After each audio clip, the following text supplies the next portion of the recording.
Okay, so some of you, thank you very much for those that were able to do it.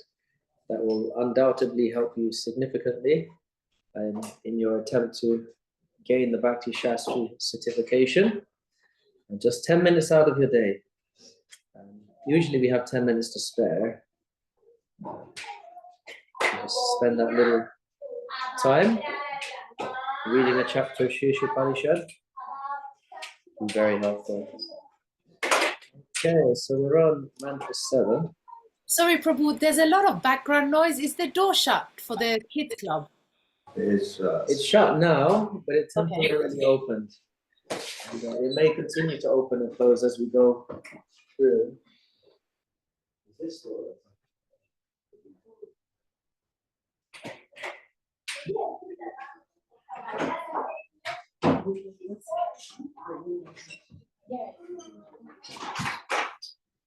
Yes, so we'll do our best. I'll try and speak as loudly as possible. In that way, it may mitigate the background noise. Right, where are we? Mantra 7. Yasmin sarani bhutani atmaiva bhuvijanata tatro ko mahakashoka ekatva manupashyataha. One who always sees all living entities as spiritual sparks in quality one with the Lord becomes a true knower of things. What then can be illusion or anxiety for him? Let's have a look at our handouts, shall we? Let's see. How do we do this? Here we go. Share the screen.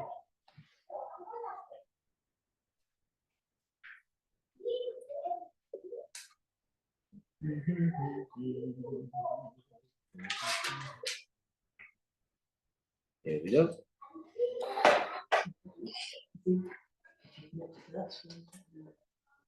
Yeah, I have no idea how to do this.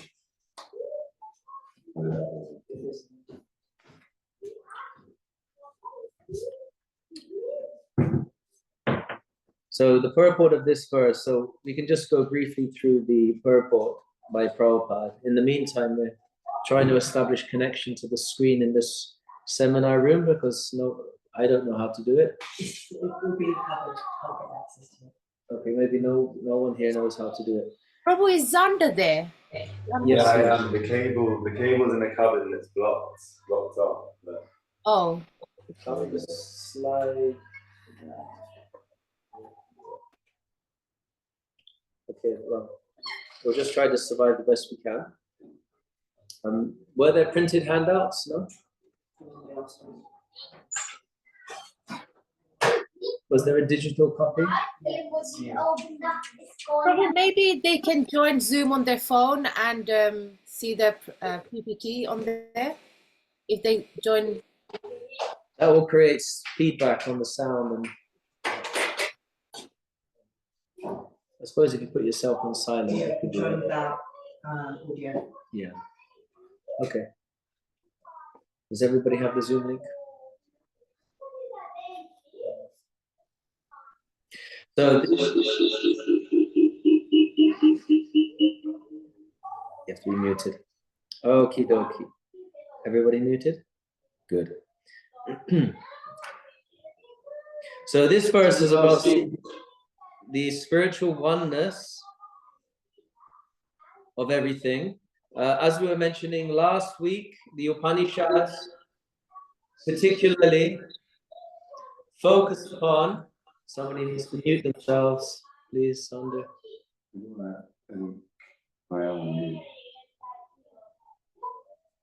Hare Krishna. Okay, we're all muted. As we mentioned last week, the Upanishads focus upon the impersonal aspect of the Lord. We were talking about how the Vedic literature has been compiled in such a way that it can attract all different types of people. People who have an impersonalistic conception, people who are very interested in activities, people who are interested in material rewards, and people who are interested in devotional benefits. For all different types of people, Also, mystic powers can be within the category of material rewards. For all different types of people, we have these different literatures. The Upanishads are said to focus more upon the impersonal aspect, and so they have that mood, that impersonal mood. However, when we read them more carefully, if we study them very minutely, we can see that they do actually point towards the personal conception of the absolute truth as the ultimate goal. And the Īśopaniṣad is certainly one of the Upanishads which make that point very strongly. We know the Īśopaniṣad is a highly respected Upanishad amongst all traditions from the Vedic canon. And it actually appears in the Samaveda, so it's part of the Vedic Samhita itself, written in classical Sanskrit, sorry, Vedic Sanskrit as opposed to classical Sanskrit. It's a very ancient literature. But this book, as we go through it, we will see that although the mood starts out quite impersonal, by the end it's very, very personal and is pointed directly to the personality of Godhead. So here we see that all living entities are spiritual sparks of one in quality with the Lord. One who knows this becomes a true knower of all things. And then also it's written there, for such a person, there can be no illusion or anxiety. So this is the Brahma Bhuta platform, right? Brahma Bhuta prasanatma, nashachati, nakankshati, samasaveshu bhuteshu, madbhaktyam labate param. No anxiety, no illusion. One who is on the liberated platform, who's seeing all living entities as individual spiritual sparks, one in quality with the Lord. So in the purport here, Prabhupada is reasoning that the Majjhimadhikari and Uttamadhikari are able to see the actual position of the living entities, that they're qualitatively one with the Lord, just as sparks of the fire are qualitatively one with the fire. But in terms of quantity, there's a big difference. And in the same way that a drop of ocean water, which is an example given in the next paragraph, a drop of ocean water, if it is analyzed chemically, you can understand the chemical composition of the entire ocean. But it is very small, it's just a tiny drop of water. So it can't actually be compared to the ocean, although it is the same quality as the ocean. So this very simple logical explanation helps us to understand our position in regards to the Supreme Personality of Godhead, of whom we are minute parts and parcels. So we're eternally fragmental parts of the Lord, Krishna says in Bhagavad Gita. So we are one in quality because we are of the same spiritual quality. There is these, remember, these three categorizations: Chit, Achit, Ishvara. You have Chit, the spiritual potency, Achit, the material energy, and Ishvara. So that's the Supreme Personality of Godhead himself. So we as Tatashta Shakti, we fall into which category? You ever seen those t-shirts you are full of? Chit. Right, so we are Chit. It means we are conscious. So that's different from Achit, which is unconscious dead matter, and Ishvara, which is the Supreme Personality of Godhead, right? So we are coming from the spiritual energy. So we are in the same spiritual nature as the Lord himself. We are Brahman, Aham Brahmasmi. But due to illusion, we've forgotten our true spiritual nature and identified with dead matter, identified with the dead material body, which has been activated due to the presence of the spirit soul. And as such, we have forgotten our true Father, the Supreme Personality of Godhead. But by analyzing ourselves very minutely, understanding our true spiritual nature, we can understand the nature of the Lord, because we are a sample of God. Like you take a grain of rice out of a pot of rice which has been cooked, by squishing that one grain of rice, you can understand the quality of all the rice in the pot. So in the same way, we're a sample. We shouldn't, of course, squish ourselves, but we can analyze ourselves and understand through our own self-reflection, our self-realization, we can understand the nature of God. So that's what this purport is explaining. So it's not actually possible to surpass the Lord.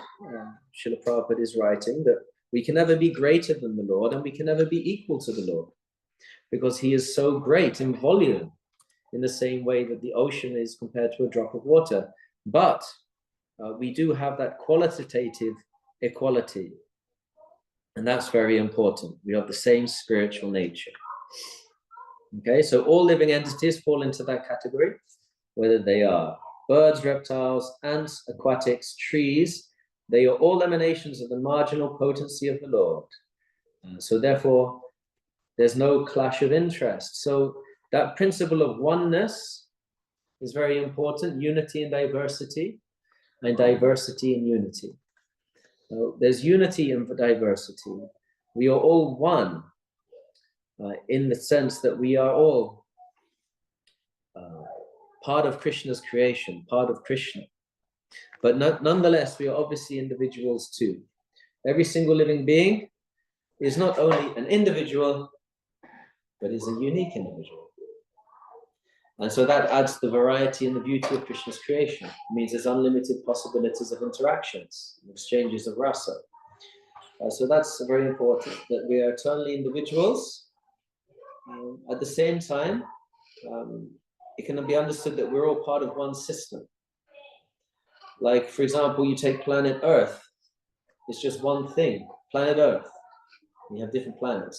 But if you look at planet Earth very closely, it's full of different things. So many different countries, different species of life, different geographical formations. There's so much variety there, but it's one unit. In the same way, Krishna is one. There's nothing but Krishna. Vasudev Sarvamati, there's only Vasudev. There's nothing more than that. But simultaneously, there's variety. So there's nothing but Krishna and his energies. So the example Prabhupada gives us to help us understand this principle is, of course, the sun. The sun has got his hat on. Hip, hip, hip, hooray. The sun has got his hat on and is coming. So Mr. Sun is very bright and shiny, very happy. And Mr. Sun is always glowing with effulgence. So you cannot separate the sun from his effulgence. They go together. The sun has no meaning without his effulgence, and the effulgence has no basis, no foundation without the sun. Nevertheless, they are two different things. And then also you have the sun rays, which are coming from that effulgence and permeating the universe. So it's said that the sun is Krishna, the effulgence is his energy, his internal potency, and the rays coming out from that internal potency is us, that's attached to Shakti, the living entities. And then it is said the reflection of that effulgence, like you see the sun reflected in pot of water, for example, that's the material energy, the Bahiranga Shakti. So in this way, through the example of the sun, although the sun is one unit, the heat and the light and the rays of the sun, it's just one thing. They're inseparable, but still, if you look at it closely, examine it closely, there are different aspects of the sun which can be analyzed and named individually. So everything is like that. If you think about it, everything in this world is like that. Whether you take this madanga, or you take a mobile phone, or you take even our own bodies, it's one unit, but it can be broken down into individual parts and parcels. So similarly, Krishna is one, but there's actually many. Okay, so that's unity and diversity, and then there's the diversity and the unity also, in that the real oneness from the devotional platform is when we all have the same interest as the Lord, that we are one in interest. So the Lord has his own interests, and if we dovetail our own interest with the Lord's interest and come in line with what Krishna wants to do, and then that's called real oneness. In the same way that sometimes two people in a loving relationship are considered to be one unit. That's why sometimes the wife is known as the better half of the man, because they're one unit. They have the same interest. So similarly, through love, through devotion to the Lord, the living entity can become one with the Lord. They're eternally individuals, but that oneness in interest, the oneness in intention, means that they have actually become one. And so in the Vedic literatures, when that oneness is brought out, that from the devotional aspect, the hermeneutics from the Bhakti tradition is what is meant by that. I can see a hand up from Purna Kishore Prabhu. Hi, Krishna. I'm sorry to not talking about what you're talking about. Sorry. I think Lisa Spring has a microphone off, which I can hear in the background. So I'm becoming less tolerant of the tree while listening to the background. I don't know if there's a way of turning it off. Oh, really? Somebody has their microphone on? I'm not joined on, I'm not on audio. Lisa, I think, there's the kids playing around in the background, I think. Yeah, is it possible to ask Mani Manjari maybe speak a bit quieter because she's really loud? Irini's taking up the responsibility. Oh, glorious. I asked Randa to ask her, please. It'll be great. Irini's on it already. Yes, it may be coming through my own microphone because it is quite loud. Thank you very much. Okay, problem solved. Brandon, you have your lotus hand up. Oh, he's disappeared. Oh, there you are. Yeah. I was just wondering, in terms of what Īśopaniṣad is saying, what you're saying about this sense of oneness and this, I think Prabhupada says either in this purport or in the one before about this universal brotherhood of all living entities.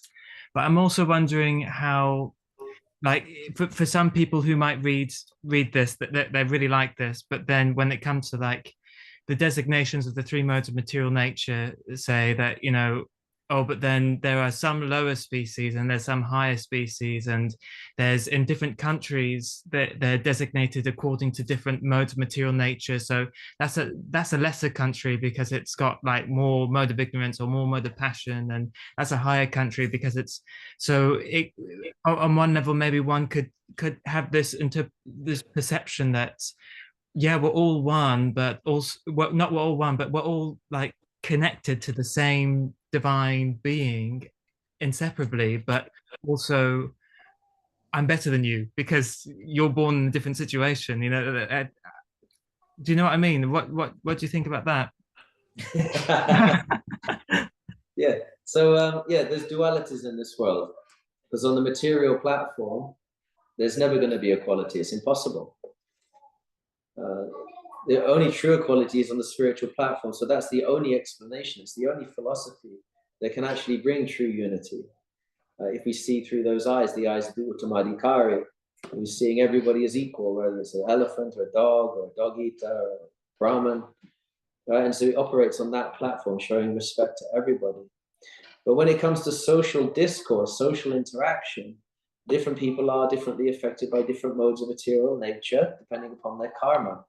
And so if you want to be able to relate to that person, for example, when you want to give them Krishna consciousness, so the Uttamadhikari has to come to the Madhyam platform, not that he degrades his consciousness anyway, but he agrees to act on that platform for social discourse for that person's benefit.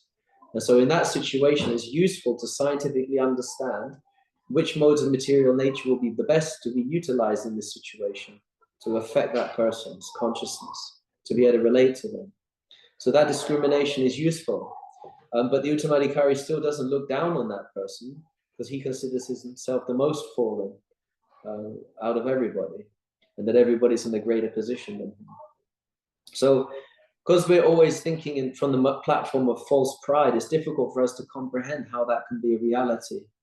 But as a child doesn't understand mom and dad's jokes when they're young, but when they get a bit older, all of a sudden it makes loads of sense. As we become spiritually mature, I'm still waiting for that to happen to me, but I have faith that it will, then these things also start to make sense for us, that the really advanced devotee doesn't look down on anybody, but still they engage the nature of that person, they engage with that nature so that they can relate that message. Like that.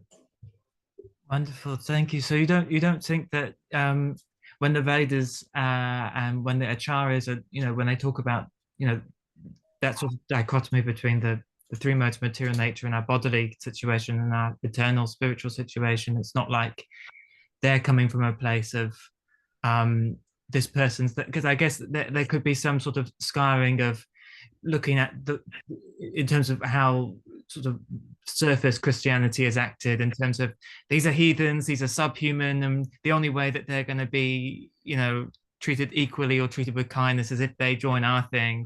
And, you know, that sort of you know, like, sorry, I'm not very good at explaining right now, but no, that's us. I understand. Yeah. So Abrahamic religious systems is a religion of duality, because maybe the scholars and the theologians have risen above these things, perhaps, but for the mass, it's a religion of us against them, and it's been like that since the beginning of the Judeo-Christian tradition. We are better than you. I mean, it's even Jewish people believe they have their souls are better than other people's souls, and the animals don't have souls. All this kind of garbage. So that's a very problematic philosophy when you're trying to develop love and compassion for all living beings.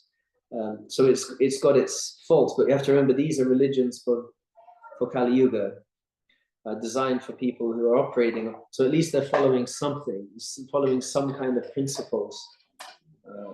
So for them it's good, and they should have faith in those religions, and we should encourage them to follow their religions like that. But for people who are more attracted to a much deeper understanding of reality, who are able to accommodate the seemingly contradictory statements of the Vedas, to reconcile material dualities with spiritual oneness. So those people are more inclined to get into something like Krishna consciousness, where there's a lot more detail. And so the acharyas, who are eternally liberated souls, there's no way any of them would ever be racist, sexist, transist, or any other kind of.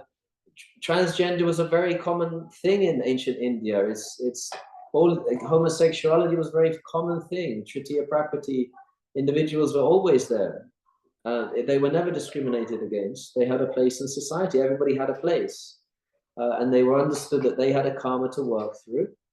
But ultimately, everybody understood what the common goal was. But in these other Abrahamic religious systems, it's a different paradigm completely. There's not so much kindness. It's not emphasized, kindness, compassion, understanding, because it's all on the material platform, because those traditions believe that the body is the soul. So that's why they bury the body, because the body is sacred, the body is the soul, and it will rise again.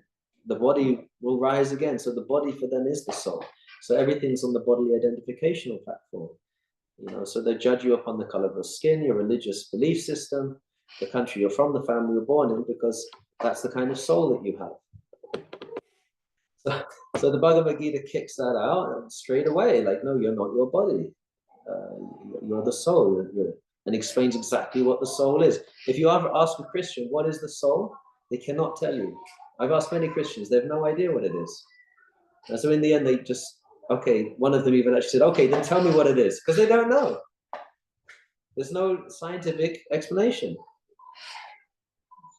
So this knowledge is so important, and that's why Prabhupada was so adamant about distributing these books, because each book immediately explains the difference between the body and the soul, and can gradually elevate society out of this ignorance of judging a person just upon their external appearance, and actually loving them for who they truly are, an eternal part of Krishna. And that includes all the animals, all the trees. We should also love them and not hurt them. We should be looking after them like children, protecting them. My friend, the Parashuram, he went to Innisfrath Island just last week, and there in that region of Ireland, wild deer are hunted. And so they're all running away from the hunters, and they swam over to Innisfrath Island, because deer can swim. Not many people know that. And there, of course, it's a devotee community, and no one's going to hurt them. And they're becoming tamer and tamer, to the point now where the deer, they come over and they take chapatis out of the devotees' hands, and they're so tame. So these are wild deer. They're so tame. So can you imagine in ancient times, it must have been like that. Animals were very tame. They were everywhere. They weren't afraid of the people. They weren't attacking us, and we weren't attacking them. So we're living in a very dark age where everybody's afraid of everybody else. Everybody's trying to hurt everybody else. Krishna consciousness is a medium through which these philosophies of ignorance can slowly be educated and brought, actually, which is what Jesus was trying to do, reform. He was trying to reform that tradition. But unfortunately, the Pharisees and such, they didn't want to be reformed, so they just stuck to their smarta Brahman caste religious system. And those that did follow Jesus were all killed. And this great guy, Paul, completely changed the religion to something practically unrecognizable to what Jesus taught. And so that's what we're left with. So, but if you actually look at Jesus' words, it's completely in line with the Bhakti tradition. Could I just add one? I'm so sorry to ask. If it does another quick question on that basis. But what if someone would say that, oh, yes, I recognize the Vedic tradition as teaching this, but they're saying that India is the greatest, and God's only come to India, and all his pastimes are in India, and the culture is all from India, and so it's also being this sort of elite. It's also maybe propagating this almost elitist thing where in the highest place in the spiritual world, it looks like India. It looks like a place in India, and so. Well, it's more that India looks like that. So we always anthropomorphize everything. We think that we make God in our own image, that they've carved the deity to look like us. But it's the other way around. God created man in his own image. So of course he looks like us. It's not because he looks like us, we look like him. And the place where God walks on earth, of course it's going to look more like the spiritual abode than anywhere else, isn't it? But elitism is coming from the platform of those people who are themselves elitist. And they want to be the great ones. And colonialism, that's what it was all about, to destroy the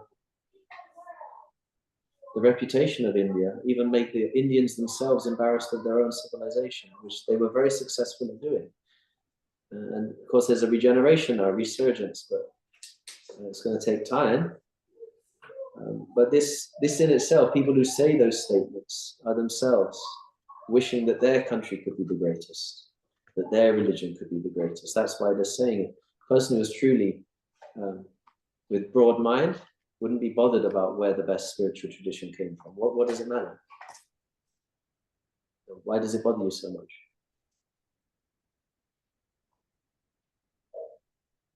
Is that okay? Oh, absolutely wonderful. Thank you so much. And I just realized, because I asked you last time to write down any questions you had, and we can have a Q&A session at the beginning, so we're kind of doing it now. Purna Kishore Prabhu, you have a hand still up, or is it? No, I have a couple of points. One's a bit personal, might make sure I'm going a bit crazy, but first one is we also have to be proactive in our vision of equality. So we have to be pura dukkha dukhi, right? We have to feel the pain of the souls that are not whether they're trees, plants, or dogs, but they're now lost from Krishna. That is a abominable state for them to be in. So we have to feel this almost moving compassion for them. And I mean, I started doing something very strange over the last couple of months. Because it's very hot where I am, and I chant. There's some flies come and land on me. I actually start chanting on the flies because I know the power of the mantra is so powerful that that's the only chance the fly will get. It's in such a despicable condition. And so I think it's just not about seeing equality, but it's also about being proactive about that vision as well. Like trying to feel that kind of lamentable position of dogs and things like that have abused all their previous karma for many, many, many births. And, so just my point on that. Right. Yeah, thank you. Thank you for sharing that. That's very kind of you to try to liberate these flies.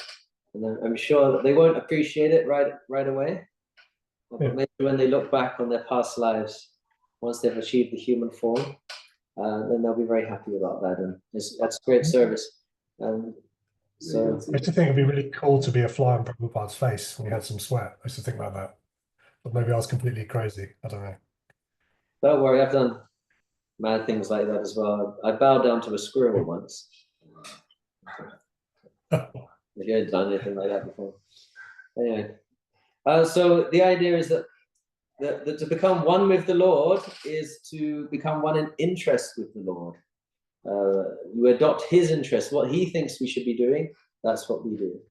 And what he thinks we should be doing is always best for us, because we are part of him and he knows us better than we know ourselves. So we simply have to come in line with Krishna's desires and everything will be very nice.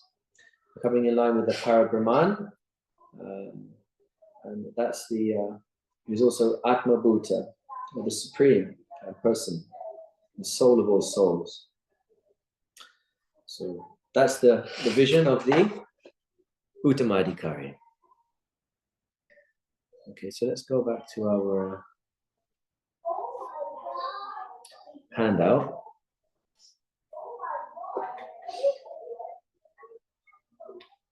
Okay, so just in summary, Mantra 7 explains further vision of and consciousness of the Mahabhagavat. So the Uttamadhikari, we're developing this vision of the Uttamadhikari, the spiritual oneness. We're one in quality and one in interest, but we are not one in quantity. So the example was the spark of the fire. So the spark is of the same quality as fire, but is very small in comparison to the fire. Or you can use the example of the drop of water is the same quality as the ocean, but is very small. Children of the same family. So with regards to having the same interest, the family is one unit. You say it's one family, but that's because the children and the parents all have the same interest. It's one unit. Because if it's a broken family, because they all have different interests. So these days you have the nuclear family and the atomic family and practically no family anymore. And that's pretty standard these days. So therefore, that's not one. It's no longer one unit. But if everybody getting along, like in the family of Krishna Conscious, for example, Krishna Consciousness family, or the Bhakti Steps family, or any other kind of group, then they can be said to be one group, one unit that are working cooperatively together for a common goal. Thank you. Hare Krishna.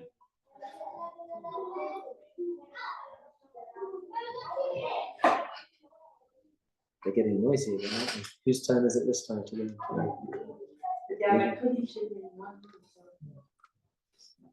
Poor things. Also struggling with the material world.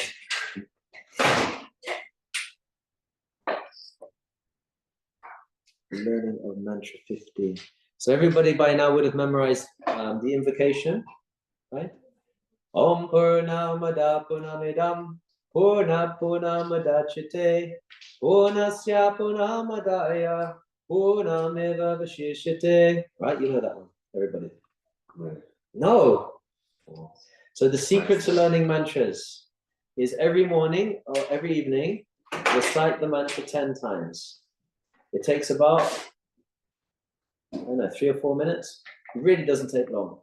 But just by reciting it 10 times, and if you do that for 10 days, there's no way you won't memorize it. It will be memorized. So you just chant it 10 times. One hour, just again and again, 10 times. Takes 3 or 4 minutes, and do that every day. Best if it's in the morning and in the evening. If you can only do it once, that's still okay. But the best results is, and then you'll start to notice, you start to remember the words, they start to be familiar to you, and then you realize, oh, actually, this isn't difficult to remember after all. I know, I also, every time I look at a new shloka, I'm always thinking, I'm never going to be able to remember this, I'm never going to achieve. But it always surprises me how it does go in, and it does just, your memory just retains it. That's what, it just automatically does it, because it's what it's built for. So, I'll give it a go. Yeah. How do we select, who's selecting which mantra are important to learn? That will be the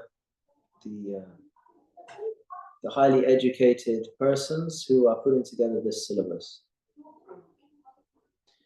You wanted some other verses with these ones? No. No, because we have only 3. I was just wondering why is introduction mantra 1 and 15. Yeah, but they're considered the most important ones. So mantra 1 is explaining the perfectness and completeness of the Lord mantra. The second one, which is mantra 1, the first one is the invocation. The second one is the Īśopaniṣad principle, that we should always consider everything belonging to the Lord. That's the Īśopaniṣad principle, very important. One of the questions on the exam is always, what is the Īśopaniṣad principle? And you have to write an answer for that. So the first text 1 explains the Īśopaniṣad principle, and that shloka is very important. It explains that everything belongs to the Lord, nothing belongs to us. He may give us some certain allocation to be utilized in this life, and that's yours to use, but it can always be taken away. You should never consider it just as mine. No one else can use it. Yes, nobody else should impinge upon your property. They should use what's given to them. But we should all understand that ultimately everything belongs to the Lord. This way we can leave this world detached and not thinking just as I'm leaving my body, I think I left the lights on the car. And then you have to come back to turn the lights off. You know, in another life, come back to a car. No, it's not that you'll come back to that exact same car. Could you really come back because you had such a trivial thought at that time? You have, because it means you have an attachment. There's something, your consciousness is drawing you back to another birth. So, because that's more important to you than going back to Godhead at that moment. It means we're not ready to go back to Godhead. You can't be in Vrindavan, Goloka Vrindavan, and, you know, I forgot to turn the lights off in the car. It has to all be gone, everything. No attachments. Okay, so mantra 15. This is for us to learn. Haranmayana patrena. Says, okay, someone's going to recite it. Satyasya pihitam mukam tattvam pushana pavrenu satyatanmaya drishyate hiranmayana patrena satyasya pihitam mukam tattvam pushana pavrenu satyatanmaya drishyate hiranmayana patrena satyasya pihitam mukam tattvam pushana pavrenu Satya dharmaya drishyaye hiranmayana patrena satyasya pihitam mukam tattvam pushana pavrenu satya dharmaya drishyaye hiranmayana patrena satyasya pihitam mukam tattvam pushana pavrenu satya dharmaya drishyaye hiranmayana patrena satyasya pihitam mukam tattvam pushana pavrenu satya dharmaya drishtaye hiranmayana patrena satyasya pihitam mukam tattvam pushana pavrenu satya dharmaya drishtaye hiranmayana patrena satyasya pihitam mukam tattvam pushana pavrenu satya dharmaya drishtaye hiranmayana patrena satyasya pihitam mukam tattvam pushana pavrenu satya dharmaya drishtaye hiranmayana patrena satyasya pihitam mukam tattvam pushana pavrenu satya dharmaya drishtaye. Okay, so that's 10 times. You can count on your fingers. 1, 2, 3, 4, 5, 6, 7, 8, 9, 10. In this way, you can count how many times you've recited it. And that didn't take long. Did you notice it was only a couple of minutes, really? But if you do that every day, you start to become very familiar with that verse. And then all of a sudden it becomes very easy to remember. Okay? Okie dokie. Mantras 8 to 11.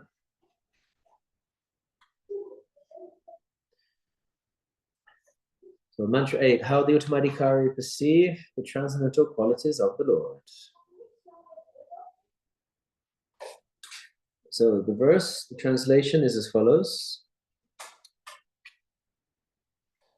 Such a person must factually know the greatest of all, the personality of Godhead, who is unembodied, omniscient, beyond reproach, without veins, pure and uncontaminated, the self-sufficient philosopher who has been fulfilling everyone's desire since time immemorial. Okay, so interesting things about that verse. So the greatest of all, the personality of Godhead, who is unembodied. So one will say, hey, there's evidence there that he doesn't have a form. He's unembodied. There is no form of God. So what that actually means, unembodied means there's no material body, no physical body. Unembodied. In the same way a ghost is sometimes considered unembodied. Although everybody who's seen a ghost knows. You ever seen a ghost? No? Lucky. I saw a ghost once. Very scary. Everybody knows that although the body, they're considered unembodied, but they have a form, it's just a very subtle form. So Krishna has even more subtle forms, a completely spiritual form. But he's not bodied in the same way that we're bodied. He's unembodied. He doesn't have a material body, but he's still a person. Okay, so he's omniscient. He's beyond reproach, as in he's perfect. He's without veins. So why would it say without veins if he didn't have a body? If he's to be considered just oneness and nothingness, or because he's not dependent. Sorry, he's not dependent on biological functions. He's self-sustaining. Yes, that of course is true. I'm just simply making the point that the fact that they're saying without veins points to the fact that he has a body. Otherwise, there would be no need to say without veins. Obviously, he has a completely spiritual body that doesn't rely upon biological functions. So veins are not required.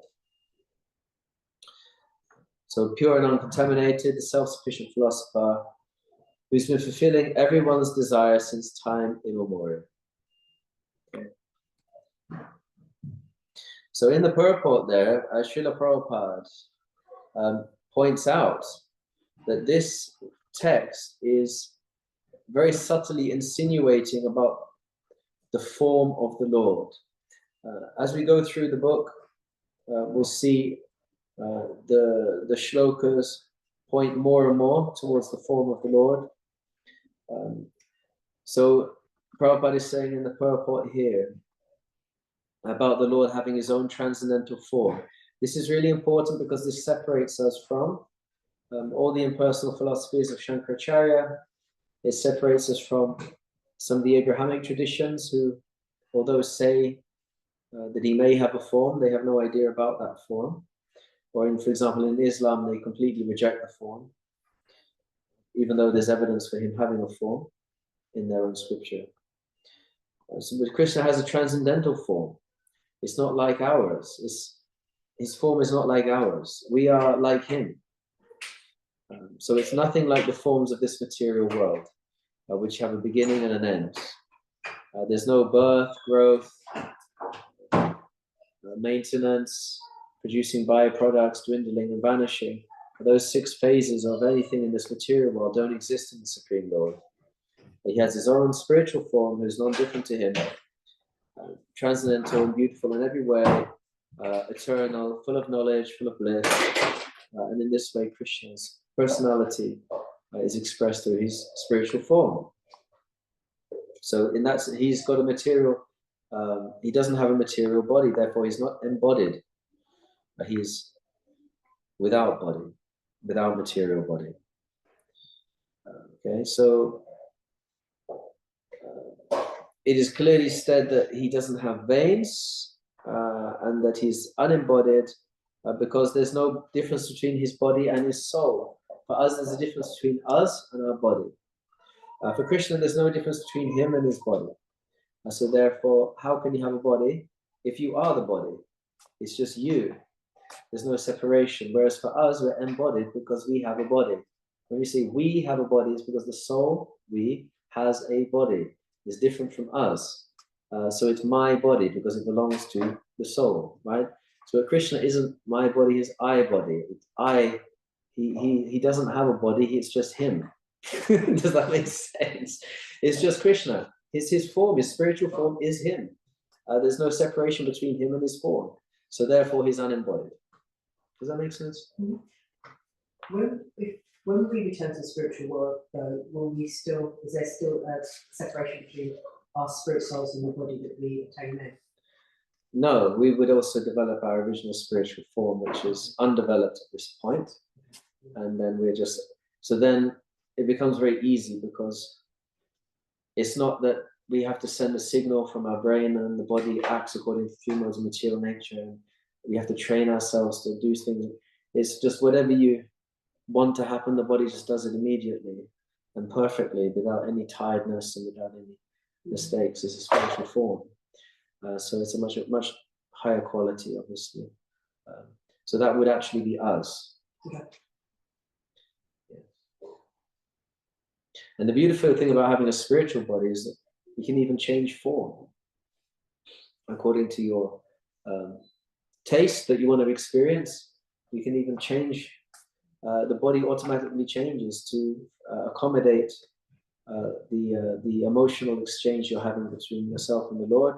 The body is perfectly designed to express that. So it really is the perfect form.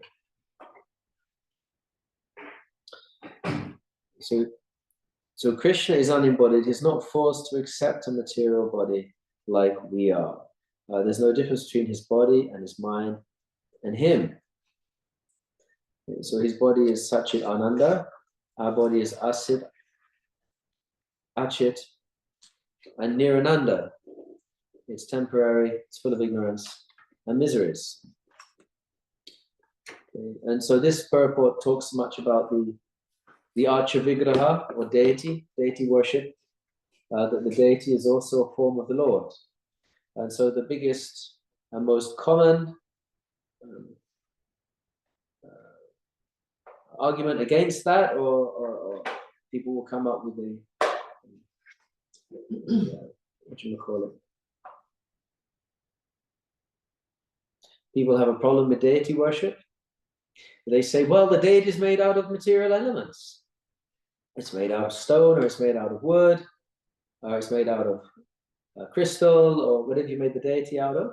Therefore, it's material. So how can you say it's the Lord? You're worshipping it like the Lord, but you're just worshipping a piece of stone, they will say. I can smash the idol and your God is destroyed. So what kind of a God is this? This is one of the arguments that's given. And so how do we explain this? How do we not lose faith in the form of the deity, Archa Vigraha? So the Lord's form is eternal and he has unlimited forms. He is one, but he has unlimited forms. So his forms, like, as I mentioned in the purport here, Baladev, Ram, Nrsimha, Varahadev, unlimited forms. And they are all one and the same as the personality of Godhead. So again, it's this diversity and unity. There's one, there's Krishna, but he has many forms. So one of his forms is the Archa Vigraha, or the deity form. So the deity form superficially seems to be made of stone and wood, but are we just worshipping stone and wood? No, we're worshipping the Lord's form. And the Lord's form is always not different to the Lord. So the form can never be destroyed. You can destroy the stone or the metal or the wood or whatever the form is made from, but the form itself is eternal. The form is still there, even when you've broken the material elements. The deity is still standing there, even though you've destroyed the material elements. Krishna, if he's decided to accept worship from that location, through that deity, then he cannot be destroyed. You can't hurt Krishna by breaking the deity. So you simply then, if that deity is removed for whatever reason, another deity can be installed there. And again, the eternal form of Krishna can be worshipped. Krishna's eternal form is always present. So the idea is that the deity has been installed, which means we've invited Krishna to please accept worship through that deity form. This is your eternal form, and we want to worship you through this. deity, and then the deity and Krishna. Krishna can turn spirit into matter and matter into spirit. So the deity form becomes one with Krishna, is Krishna, to be worshipped as such. So Archa Vigraha worship is very useful for all types of devotees, whether they're just beginning in their Krishna consciousness, because it gives us a focus, an object by which we can express our devotion. For the more advanced devotees also, it helps us develop our particular loving exchange with the Lord and develop that. And for the eternally liberated souls, of course, they don't need particularly to engage in deity worship because they see the Lord everywhere, in everything. But if the Lord is everywhere and in everything, he's also there in the deity. So the Uttamadhikaris, they have a very personal relationship with the deity because for them it is non-different. It actually is Krishna. It's not that you're worshipping a deity form of the Lord, they're worshipping Krishna directly. And so you'll see that in the histories, in the different pastimes of the great acharyas, they actually have full-on conversations with the deities. They have activities with the deities, where the deities are very active and mobile. So these things become possible when one has complete faith in the deity form of the Lord. The Lord's deity becomes real to us. And so that process of deity worship is the Pancharatric Marg, the path of the deity worship, is the process by which we gradually purify our hearts so we can see with spiritual eyes. Premanda, so this thing that your eyes are tinged with the salve of love. Premanjana churita bhakti velochenena shanta shadeva hridayeshu velokayanti yam shama sundaram achinchagana swarupam govindamari purusham tamaham bhajami.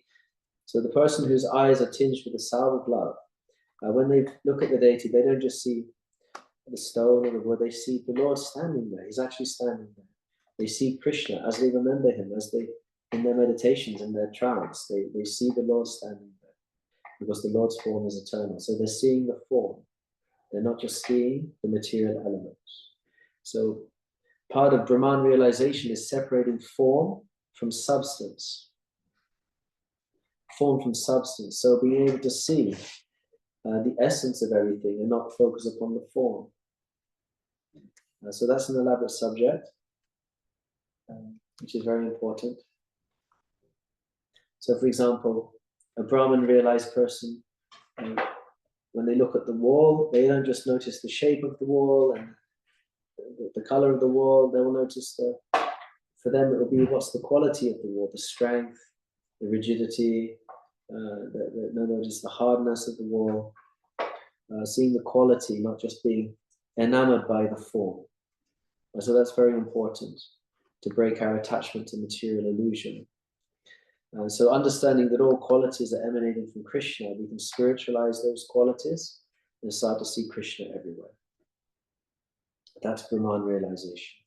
Seeing the Lord everywhere, in everything, at all times.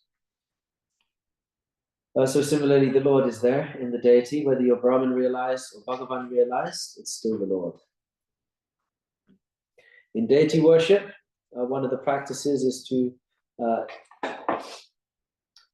imagine that you're taking the Paramatma, the Lord, from your heart, and the Lord is now in the deity form before you, and you dress the deity and worship the deity in that way, the Lord of your heart. So in this way, we can start to see the Lord is present within us also, as well as outside. He's present beyond, he's everywhere. So deity worship is very important. So that's discussed there. That through the Lord's omnipotence is simultaneously also present in the deity form as well as being in the spiritual realm. This cannot be understood through mental speculation. Material qualifications will not help us. So,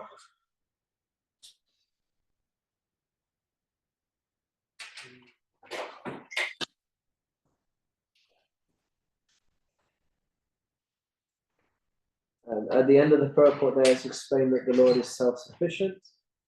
He doesn't depend upon anybody else. He doesn't require anybody's help to achieve anything. Everything is performed immediately by his will. The pastime of Govardhan Hill is mentioned there, that he didn't need to practice weightlifting to lift Govardhan Hill. We know the story that the different cowherd men thought that Krishna wouldn't be able to hold the hill, so they held up their canes to help him hold up the hill. And Krishna just let the hill down a little bit and all the canes broke, just to show that he is completely self-sufficient. He doesn't require anybody's help. He's maintaining all the universes with just a fragment of himself. So what can we really do to help him? Nothing. But for our benefit, as we can't understand him, for our benefit, we have the same intention as the Lord, the same purpose of the Lord. We can become one with the Lord in purpose. And then at the very end of the purport there, it's mentioned there about the antiseptic, that the Lord is always pure and uncontaminated. He's antiseptic. So whatever he touches becomes pure. So if we touch the Lord through his holy name, or through worshipping of the deity, or by taking Charanamrita, or in any of the devotional practices, by coming in touch with the Lord, we also become antisepticicide. We become pure, if that's a word. You know what I mean? So that's very important, to always be in touch with Krishna. In the same way, the sun is never contaminated, even if there's abominable substances all up the wall, like there is every night after the walls out there. But the sun just decontaminates the whole area just by its heat and light, but the sun is never contaminated itself. So similarly, Krishna is never contaminated. Prophylactic means by taking something in advance, we prevent illness. Antiseptic cures us from illness. So our real illness is our identification with this material body. That's our disease. The prophylactic is what we take before we get sick. So like, for example, taking a very cold shower is considered prophylactic because it invigorates the body and helps us fight off disease, prevents disease. Prophylactic. So the Lord is also prophylactic because by being in constant association with him, it prevents us from getting further diseases also. So the Lord is simultaneously antiseptic and prophylactic.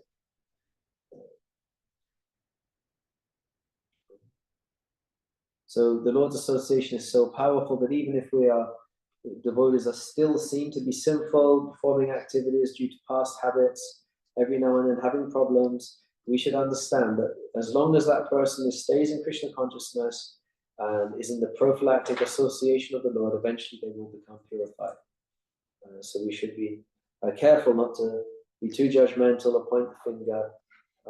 It's the nature of this world. Sometimes we will become covered by sin, but if we stay in the association of the Lord, his sterilizing powers will eventually purify us completely. We should have faith in that, not only for ourselves, but for everybody else in Krishna consciousness.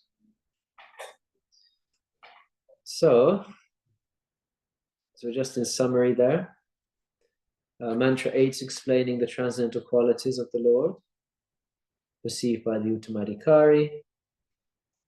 You have these nice 3 Ps. It's always good to have an acronym. Everyone likes acronyms. PPP. Transcendental qualities of the Lord. He possesses, he provides, and he purifies. Okay. So we read that the Lord, his form is not the same as ours because he and his form are the same thing. So he's not a materially embodied entity. We read that his body is spiritual. He doesn't have any veins, which means his body is spiritual. It's not like our body. His body and himself are one, same thing. As the same with his senses, his mind, his intelligence. It's just one unit. And that's why he's able to eat with his eyes. He's able to see with his ears. And he can do anything with any part of his body. And the soul's body is different. Like our body is like a machine. It's not the same quality as the Lord. And so then the second P, possesses, we're still on P. possesses. He's unembodied. Okay, so we already read that, but his body is Satchit Ananda. Okay, he provides. So he fulfills everybody's desires. If we have a desire to have the Lord's association, he will accept us into that association. And if they have karmic desires, material desires, the Lord also fulfills those desires. But he will only fulfill them according to what we deserve. Our pious activities in previous lives. So, akama sava kama va, moksha kama udaradi, tivarena bhakti yogina, yajite purusham param. So the Supreme Lord, the Purusha Param, he's fulfilling whatever desires you have. Sava kama, you want sense gratification. Akama va, you want to be free from sense gratification. Moksha, you want moksha. Kama, udaridi, or you're very intelligent, you want to go back to Godhead. Whatever your desires are, the Lord will fulfill them. So we should always pray to the Lord for whatever desires we have. We should pray to the Lord. And the third P, he purifies. So as we just read, the Lord is the supreme purifying agent. He is antiseptic and he is prophylactic.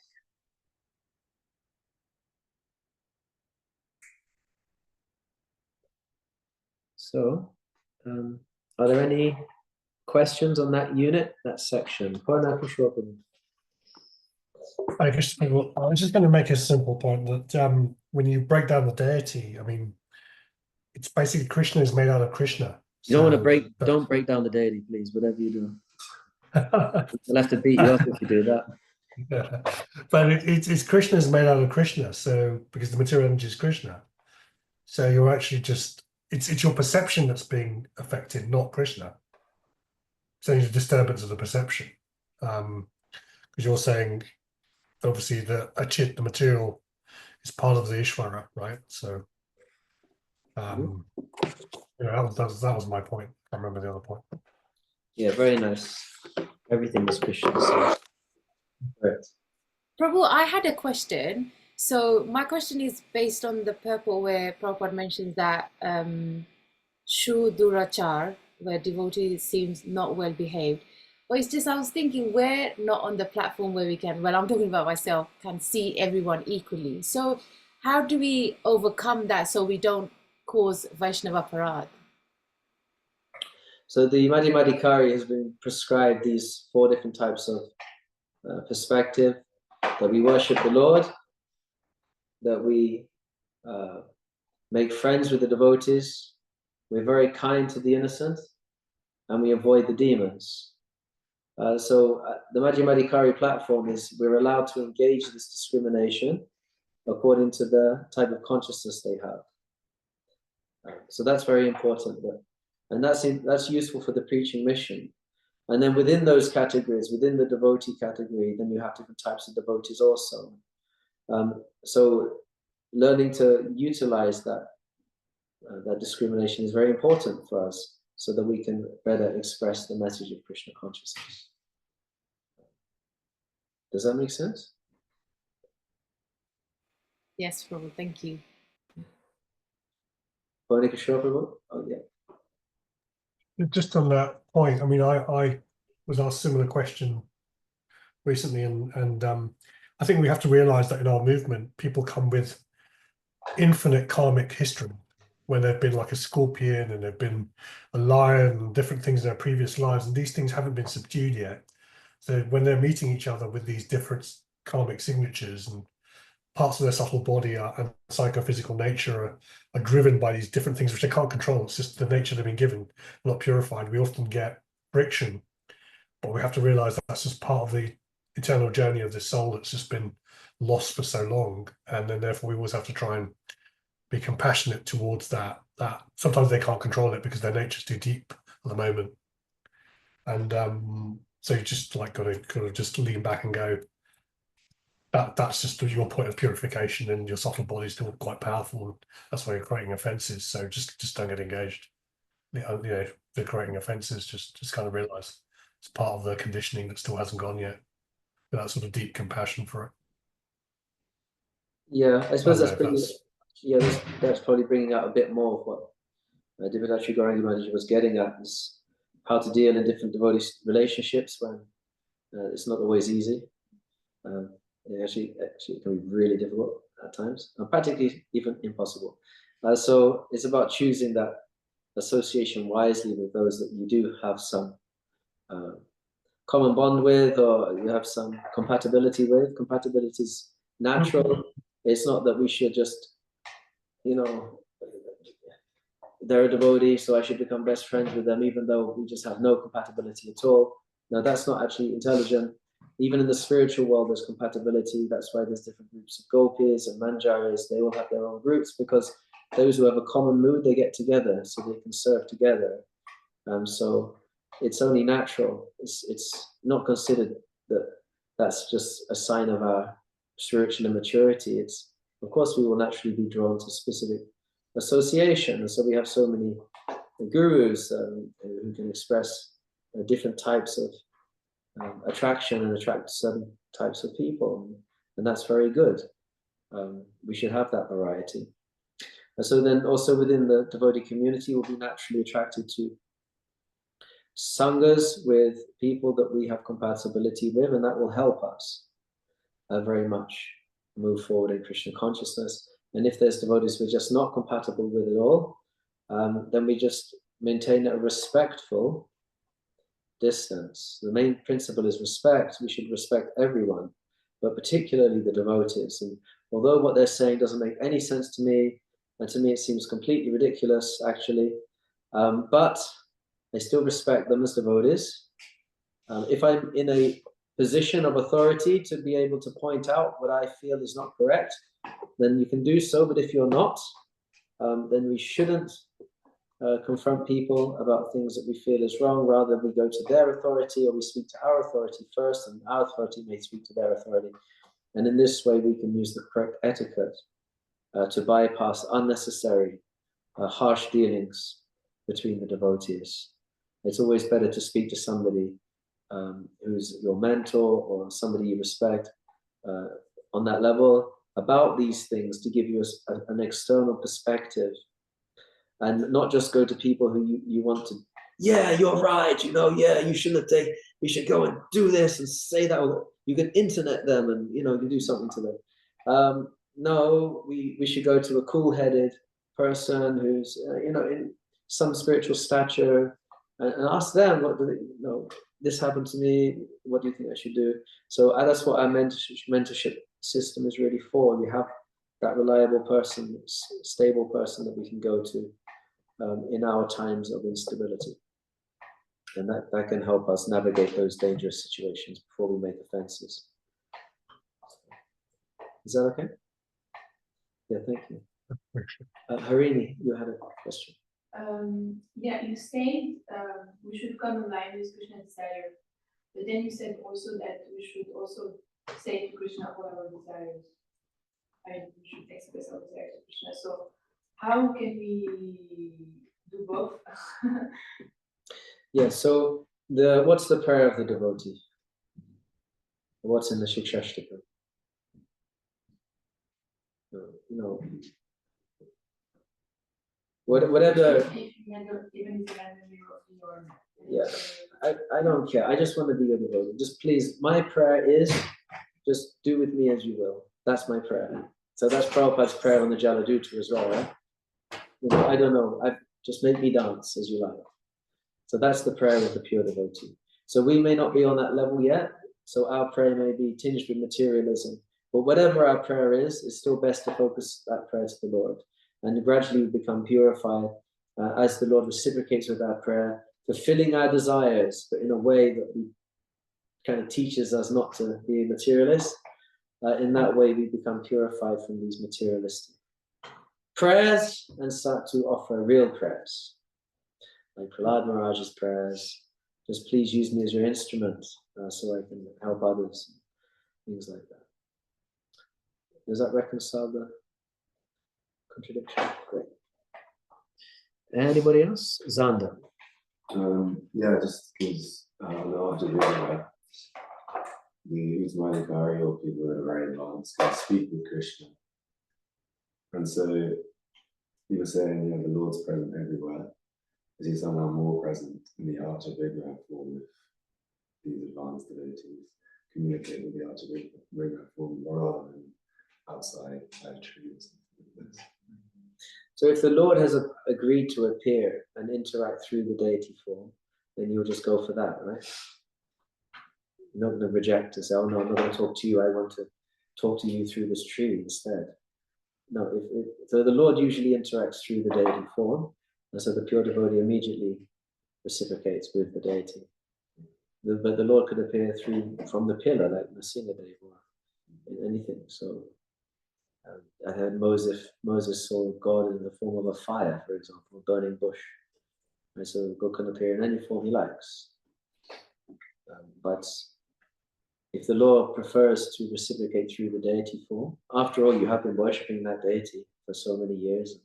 It's only natural the Lord will reciprocate with you through that form, isn't it? And so when he does, then that's the form you'll respond to.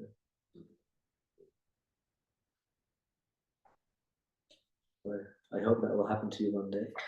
And if it does, please pray for me that it will happen to me. Any other questions before we go on to mantra 9?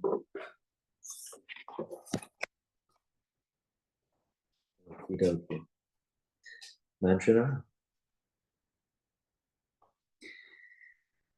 Those who engage in the culture of nescient activities shall enter into the darkest region of ignorance. Those who engage in the culture of nescient activities shall enter into the darkest region of ignorance. Worse still are those engaged in the culture of so-called knowledge. Right, so this chapter is explaining how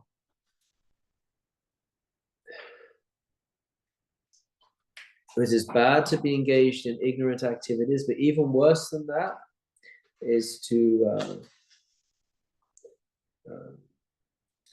develop a culture of so-called knowledge and really bind yourself up in this so-called knowledge. So Prabhupada will explain more in the purport.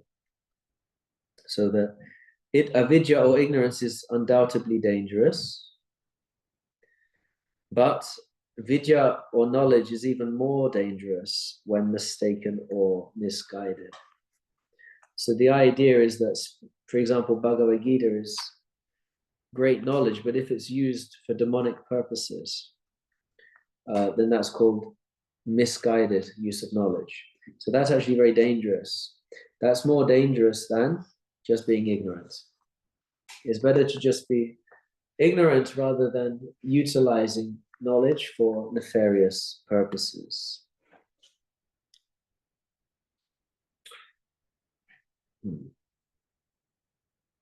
So, for example, vidya, knowledge, in the first mantra says that the Supreme Lord is the proprietor of everything. And ignorance of that fact is our disease. And so, as long as we're ignorant of that fact, technically we're in darkness. But Prabhupada says that the godless civilization directed towards advancement of education is actually more dangerous than a simply ignorant civilization. And so he gets into that a bit more. So it's more dangerous to have a lot of knowledge, but using it in a materialistic way. That's more dangerous spiritually than just being an uneducated person. So a simple-hearted person is actually in a better position than an overly sophisticated, educated, proud materialist.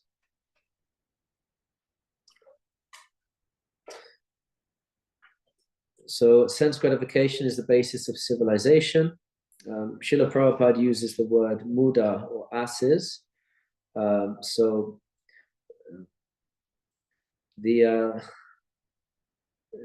idea of donkey or ass is that they're pretty stupid.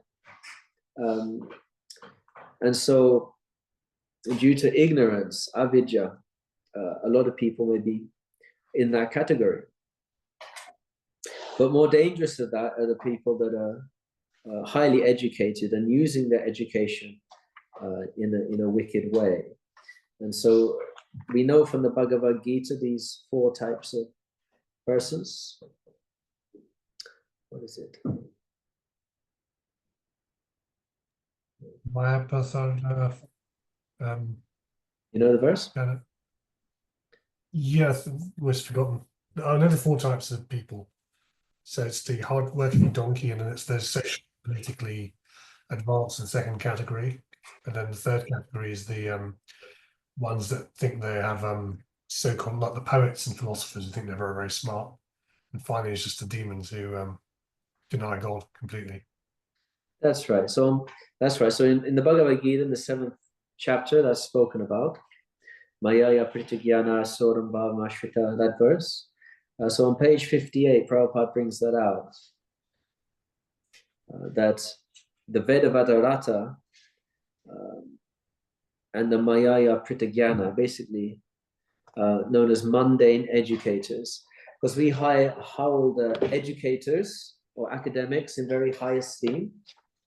But according to Srila Prabhupada, they are Mayaya Pratigyanas or Vedavadaratas. They may study the scriptures even, but they consciously reject the purports of those scriptures and see it in a very atheistic way, a materialistic way. They pose themselves as very learned, but unfortunately, they just simply mislead people. So it's better to be foolish and not mislead people than to be highly educated and completely ruin people's lives by misleading them. So they divert the purpose of the Vedas. So that's actually great violence. The example given sometimes is that of the hooded serpent with a jewel in his hood. The jewel is very attractive and looks very beautiful, but the serpent will bite you and kill you. So similarly, sometimes the academics, they look very, very attractive with their great learning and knowledge and PhDs and so forth. But if you listen to them submissively, they'll completely bewilder you and take you away from the essence of Krishna consciousness. And so we have to be very careful not to be overly impressed by such persons. Srila Prabhupada, he technically flunked his college. He didn't get his degree in the end. He rejected it. But simply through knowledge from the Vedas, he was easily able to clean the floor with any scientist, any professor, any religionist or politician, just from using Vedic wisdom. So it's much higher standard of knowledge. So this purport goes into much detail about the Veda Vadaratas, and you need to learn that term Veda Vadaratas because it usually always comes up in the exam. That they are the ones who give their own interpretations of the Vedas, claiming great learning and great authority, but all they do is mislead the mass of people, and that's a great violence. So the impersonalists, the Mayavadis, are often put into that category because they're very learned in the scriptures, but they always try to distract people away from the essential teaching of the scriptures, which is to serve and love the Supreme Personality of Godhead. They never want to bring that out, so it's very misleading. And those who take to that philosophy, they find it very difficult to give up. And so these kinds of people, the Mayaya Pritigyana class, consider themselves almost like gods because they're so knowledgeable and so forth, and everybody else, is not as knowledgeable as them. And so they consider themselves very great. But Prabhupada explains that they're actually entrapped by Maya. They're completely bound up by the illusory energy. But God is never bound up by the illusory energy. He's always independent. He doesn't depend upon anything or anyone. So these bogus philosophers should understand their true position, complete subordination to the Lord, and surrender to the Lord. And in this way, they can make some progress.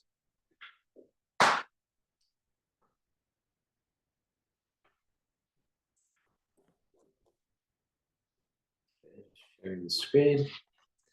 So a summary of chapter 9, and then we'll have our break.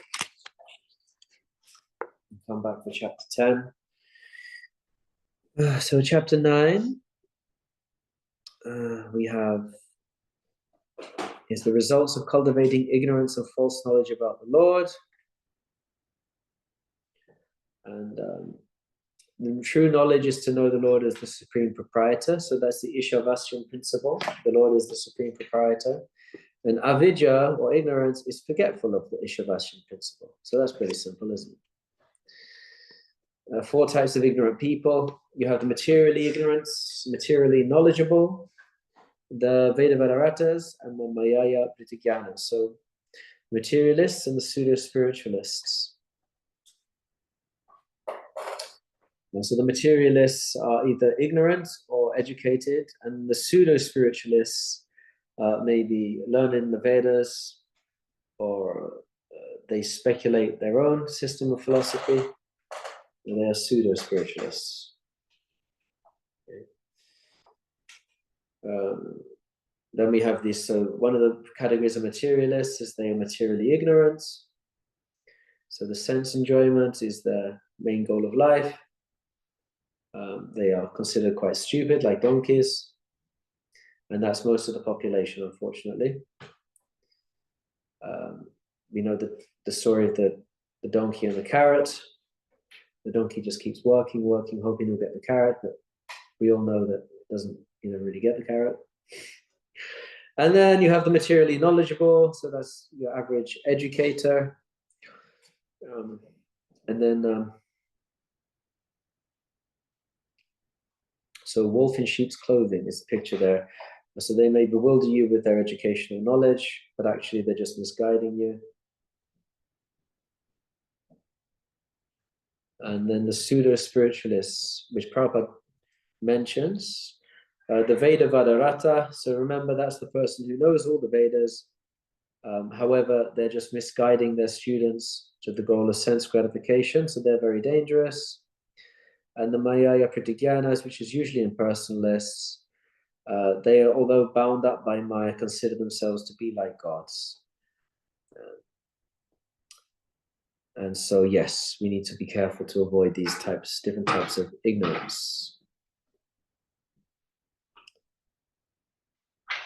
Okay, so it's 11:59. It's almost 12 o'clock. So my suggestion is that we take a 15-minute break now. Come back at 12:15. We can answer any questions on that chapter, and then we can finish with the last 1 or 2 chapters. And I'll bring our class to the close for today. So thank you very much. See you at 12:15. Hare Krishna.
I do chanting or listening to a lecture or something. Anyway, so when I wake up. Yeah, I do mine at 6:40 in the morning. I finish my rounds and then I do my shlokas before deity meetings. Yeah, It's my golden time. yeah. I did that once as well. Get up early enough to chant before my hours.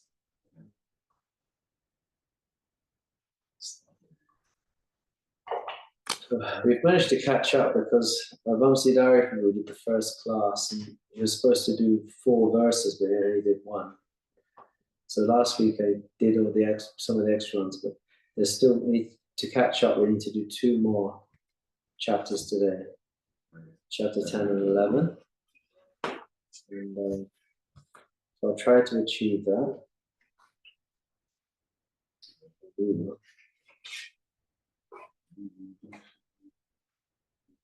Welcome back, everybody. So we're looking at mantra 10, which reads, the wise have explained that one result is derived from the culture of knowledge and that a different result is obtained from the culture of nescience.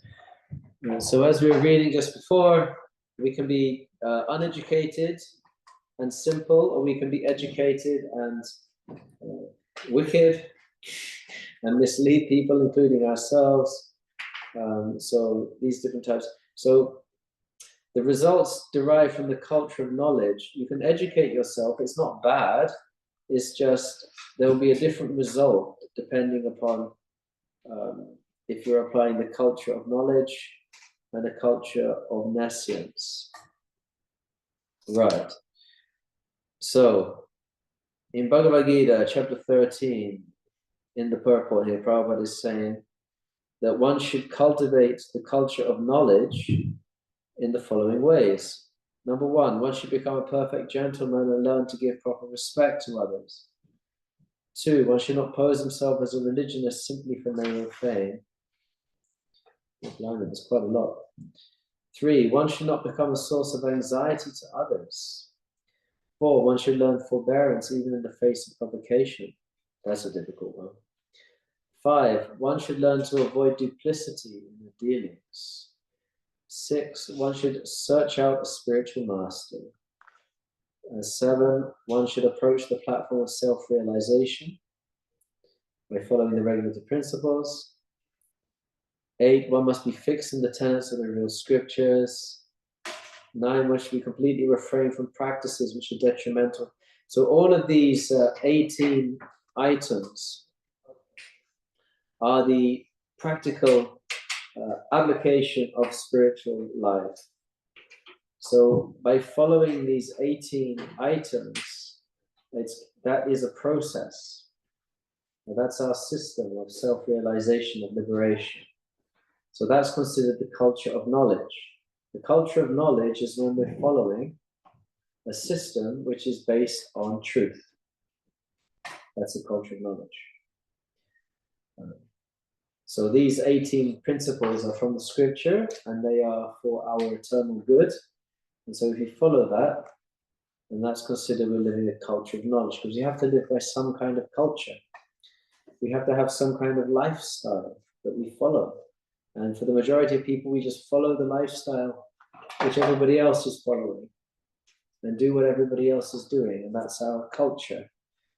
But if you follow a culture of knowledge, it means that the things that we do, the activities we perform every day are based and rooted and grounded in these guidelines on how to become a perfect person, how to become a purified person.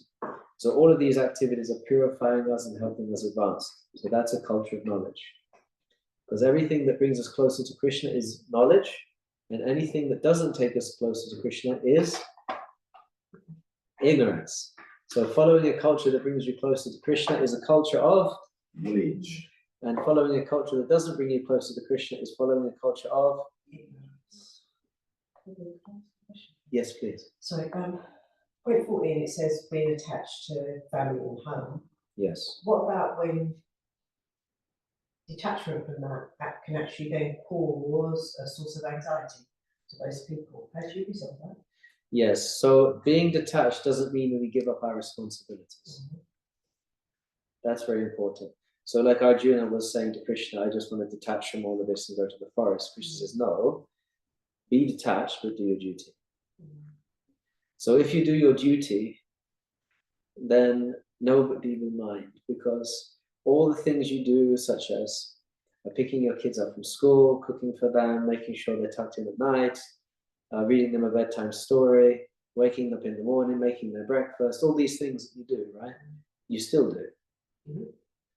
But you're doing it from the platform of duty rather than sentiment. So although it appears externally to be the same, it has a very different flavor, different quality. One is binding us more and more to this world, and the other one is liberating us from it. It's being detached doesn't mean we don't have affection for anybody. It just means that we're not materially attached. It's not a sentimental attachment. It's an attachment based upon spiritual values. So in this life, this is my family, these are my children, and although they're spirit souls, but they identify very strongly with their bodies. And so to help them on their spiritual journey, I'm going to raise them in a way that Krishna would like me to raise them. So that means that everything is taken care of. They're fed, they're educated, everything protected, because that's how Krishna would want you to raise your child. But you're doing it for Krishna. You're not doing it because it's my child and it's mine. I'm doing it because this child is part of me. And so these are bodily identification relationships. It's no, this is Krishna's child. How can I serve them? And the best way to serve them is by being a very good parent.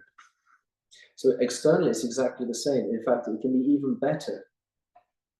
A person who's acting detached is often better than a person who's acting out of sentiment, because when one has a cool head, can actually do a lot better service than when we're only driven by our emotions. Also, when we don't feel like doing it, we may sometimes neglect our duties. But if we're Krishna conscious, even though we don't feel like doing it, we'll do it anyway, do our duties anyway, and do it in such a way that the other person doesn't even notice that we don't feel like doing it that day.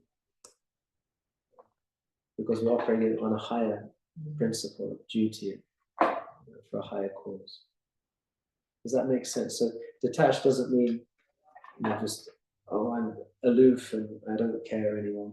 No, it actually means that you're more dedicated to conducting ourselves in this world in the way that Krishna would approve of, as detached. So Arjuna, being very detached, went out and fought the battle of his life and used all of his skill and expertise. But he did it, instead of doing it for his family, he did it for Krishna. Is that okay? Anybody else? Okay, I'll continue.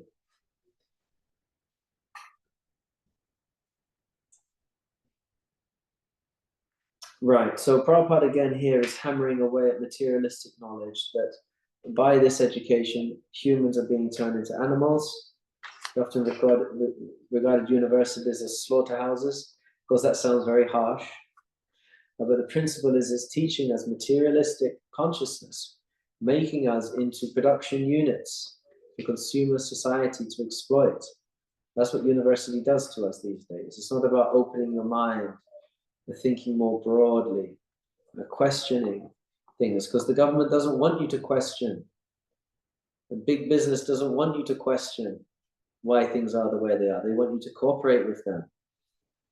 And so university is now controlled by big business and has been tailored, education has been tailored to make you into a submissive production unit so that the big businesses can profit from your hard labor. And so therefore, university education isn't necessarily a good thing. It's not that we shouldn't get educated if you have a career and so you can live in this world, that's fine. But understand that it's just a means to an end, and the end goal isn't material upliftment. The end goal is to go back to Godhead. And as long as it's done in that way, it's fine. But Prabhupada is just pointing out that this artificial pride of the academics is actually false, and many of them are actually misleading society. Okay. So respect.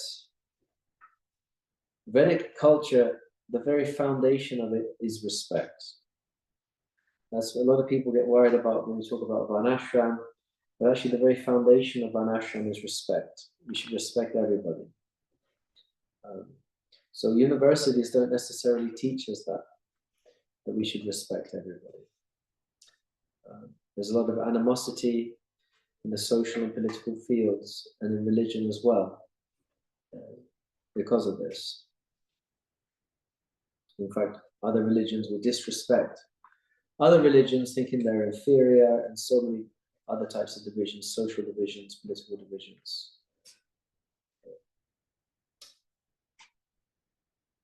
Okay.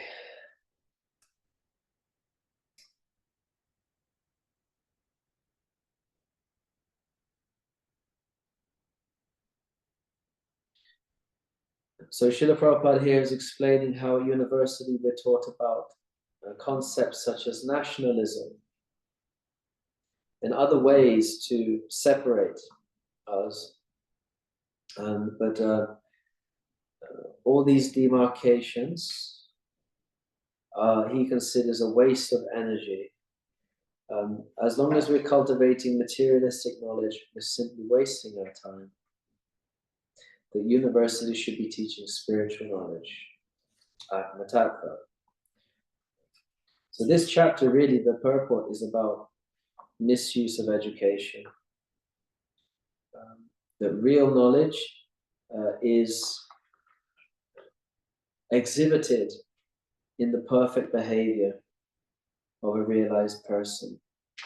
If a person's behavior is very bad, we should understand that that is not a very educated person, even if they have PhDs and so forth. But if their personal conduct is very bad, that's not an educated person.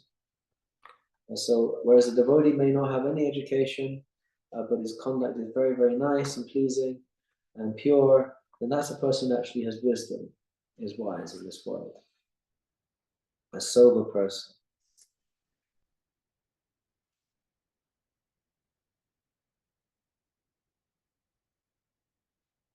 So Prabhupada then goes on to explain that to be able to follow that lifestyle, to be able to follow regulated principles, one has to accept a spiritual master.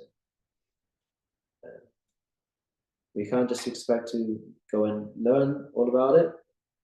For example, in Bhakti Sastri and everything will be perfect. We actually need a spiritual guide, a friend who will guide us through, help us, point out where we're going wrong, where we're going right. So that's the spiritual master. Whether that's the Diksha Guru or the Shiksha Guru, but we have to have a Guru. We have to have somebody in our lives who's going to play that role for us. So we can have more than one Shiksha Guru, we know, of course, but we need that. We may have certain Shiksha Gurus we go to for certain things. So one Shiksha Guru is particularly good at philosophy, and one Shiksha Guru is particularly good at conduct, or one's very good for preaching. So we may have different gurus we go to for different help in different areas. So that we must, the principle of guru is always important. And that's the training we receive from realized people. So unfortunately, the universities don't have these realized people in them for us to go to for help and guidance. And so therefore, the education that they're providing is arguably not very useful, because although we may be learning many facts and ways to make money, but as long as one's character isn't being reformed, then it's not actually education. Devotional service means your character becomes reformed. You become a better person. Yes, Brandon, you have your hand up? Hey, Hare Krishna. I was just wondering, I get what you're saying about not engaging in, say, education for economic upliftment rather than seeing it as a means to an end, to have some sort of situation that you can do as a duty to kind of maintain yourself for Krishna. But I'm wondering about what about in situations where there's, say, like oppression from government or oppression from other people, and in those situations, like I think in the purport to mantra 1, it was saying that one should be satisfied with whatever we're getting in of itself. But does that mean that we don't, like if something wrong is happening to us, or in terms of, again, oppression, does that mean we don't act upon that, but just kind of wait for Krishna to kind of sort it out, and to, or does it sometimes mean that we have to take a stance against some things, or what does that mean? So the real oppression is that we're covered by the illusory energy. That's oppressive. We're covered with the material body. That's oppressive. The soul should be free to wander, to have a relationship with Krishna, but we're being prevented from achieving that due to our own attachments to this world. And this world will constantly throw up different distractions to take us away from working on the real problem. The real problem is the repeated birth, cycle of birth and death. That's the real problem. Many problems of oppression are problems, but they're secondary problems in comparison to your real problem, which is the root of all problems. So if the oppression is interrupting and getting in the way of one's real solution, finding the real solution to life's real problems, then that can be dealt with. For example, when in Chaitanya Charitamrita, when the Harinam Sankirtan party was being oppressed by the Muslim ruler, the Qazi, saying this is, bogus, it's religious sentimentalism, you're not allowed to do Harinam. So then he made the first non-violent protest, the anti-cooperative movement of Lord Chaitanya, where he made a massive Harinam procession with thousands of people and went right up to the Qazi's house and basically raided his house. So no, he is dealing with oppression, but the reason he took that cause up was because they were obstructing everybody's spiritual progress. So as long as fighting against oppression has that as the main principle, then it's fine. You can fight like Arjuna was fighting against oppression because they were oppressing everybody's Krishna consciousness. And they were demons. So therefore, it was okay to take the fight to them and to kill them even. So if Krishna consciousness is being oppressed, then that's fine. But if it's oppression, just without any spiritual motivation to remove the oppression, but just to make your life a little bit easier, then that's materialistic. I'm not saying that it's bad or anything, that you shouldn't stand up for yourself. No, but I'm just saying you'll get spiritual benefit by doing the same action, but instead of just doing it for yourself, you're doing it because by rising against and pushing back against this oppression, it will allow me and others to better execute our Krishna consciousness. As long as that's the motivation, then that's absolutely perfect.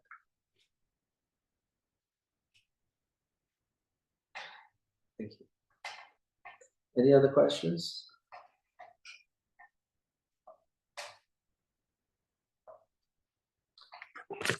Well, we're making good progress. Obviously, you must have all read and understanding everything. I suppose it's quite straightforward, isn't it? It's not rocket science. But again, I have to, just promote the idea of just reading one chapter a day, one little chapter a day, to catch up with, because it will be much easier for you when it comes to your exams if you've read this book through at least once. But if you read one chapter a day, which takes only 10 minutes, in 1 month, you could have read this through many times, few times. It's just a very short chapters. So everything I'm speaking to you is coming from these purports. So please just don't take my word for it. Please read through yourselves. take notes. Hare Krishna. Okay, so what's the summary of this?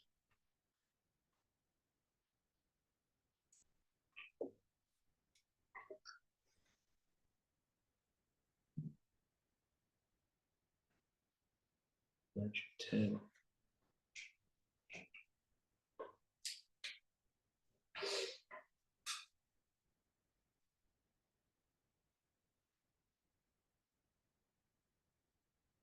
So mantra 10.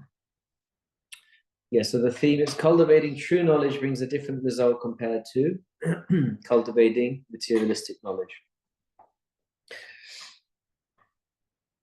Okay, so following these 18 items of spiritual advancement, that's real knowledge, and anything else is nescience.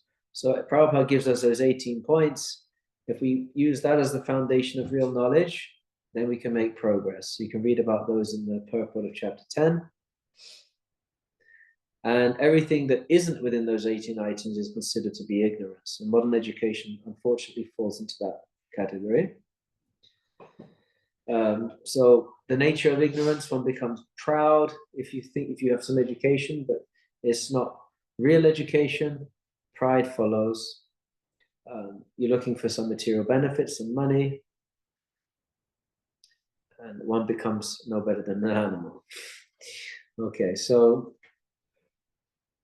whereas the Dhira, or the teacher, spiritual master, is a self-realized person, they're not disturbed by material illusion, they don't hanker or lament, they're willing to listen to their spiritual authorities, they follow regulated principles, and they make the best use of a bad bargain. And that's the summary of chapter 10. Now, mantra 11, which is the last mantra we'll do today. So that reads as follows. Only one who can learn the process of nescience and that of transcendental knowledge side by side can transcend the influence of repeated birth and death and enjoy the full blessings of immortality. Okay, so just once again, only those who can learn the process of nescience and that of transcendental knowledge side by side can transcend the influence of repeated birth and death and enjoy the full blessings of immortality. So the idea is, as in the Bhagavad Gita, chapter 14 is considered very important. And Krishna says this is the most valuable knowledge out of all the knowledge you've spoken so far. But the chapter is the three modes of material nature. It's mundane. Krishna's been talking about the transcendental realm, about himself. Now he's talking about the three modes.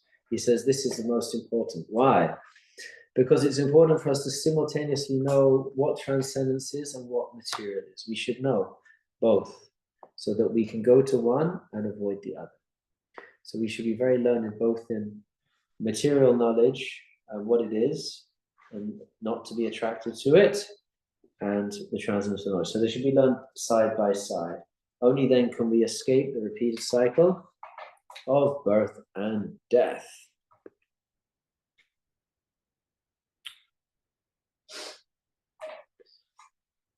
So what's the result of cultivating true knowledge? Well, like we just said, escaping the cycle of birth and death. Nobody wants to die. Even if you're Lord Brahma, you live for a very long time, but you still have to die, and nobody wants to die. So Hiranyakashipu was a person who thought he could become immortal, but we know that through his tricks, despite trying to become immortal, he actually also died. The Lord killed him. So it's actually impossible to become immortal in this mortal world. So don't try to negotiate with material nature to try to carve out a comfortable life for yourself, thinking that somehow or another it's all going to be hunky-dory, and we can all sit around the campfire singing Kumbaya, my Lord, Kumbaya. No, this world is not a comfortable place. It never will be. We're always going to get old, have diseases, and have to leave this material body. So we need to learn real knowledge and solve our real problem. Instead of taking this world as something permanent, as something of value. So it's written here that the Lord sends his bona fide representatives, his servants, to propagate the message of returning back to Godhead. So whether it's a prophet or a son or a parts and parcel or an acharya, he's constantly sending people to come and remind us, to shake us out of our illusions, of the consensual mass trance that we're all in. So sometimes the miseries of the material world are also there to remind us that this isn't a very comfortable place to be in. And then in that way provoke us to search out real knowledge. A person who does not take advantage of real knowledge is called a Naradharma. Naradharma means the lowest of mankind. Lowest of mankind is that person who is given the opportunity to take the spiritual knowledge, but then they reject it. So that's Naradharma, the lowest among men. Even though opportunity is there, you choose materialism. So, yeah, the pathway of sense gratification leads only to repeated birth and death. But foolish human beings, they think it's great, they think it's very nice, and they focus upon the beauty of this illusory world and think that the happiness and sadness that go along with it is all good. It's just lovely, it's part of life, we should rejoice. So in that way, although they're suffering, they're pretending really hard that this is a beautiful world. Yeah. So Prabhupada explains that these activities, materialistic activities, are perverted reflections of original spiritual activities.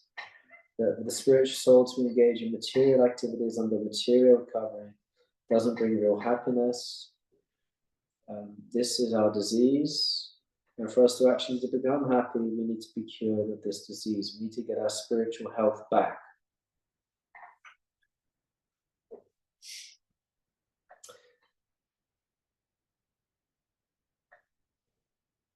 Okay, so on page 70, Prabhupada explains that it's not that all of our activities for the maintenance of this body should be stopped.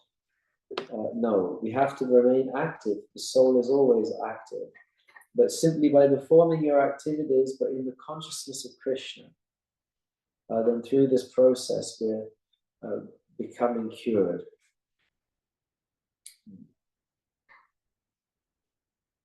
There's like a fever. Prabhupada refers to it like a fever, the fever of material desires. It burns, it's very hot, it feels very uncomfortable.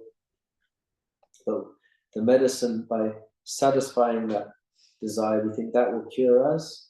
No, there's like some temporary relief, but then the fever comes back even stronger. So we actually have to take the appropriate medicine. It's like if you have a flu and you're suffering and you haven't eaten anything and you're just fed up and what should I do? You think, you know what, I'll have a really nice hot chocolate because I feel so much better after I have it. I haven't had anything tasty for days, I've just been eating soup and drinking water. So you have a nice hot chocolate and you feel amazing, right? But then because of all the sugar and everything, it actually makes the infection worse again. And then the fever goes up. So similarly, we may try to satisfy our senses to a quick fix, some material happiness, but that desire to enjoy doesn't go away. In fact, it can even intensify. So we have to give up that tendency to enjoy. That is our actual disease.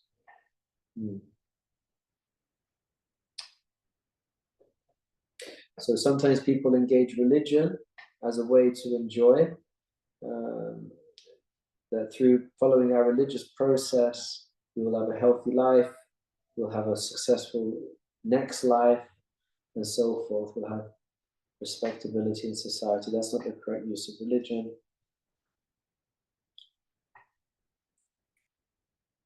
Yes.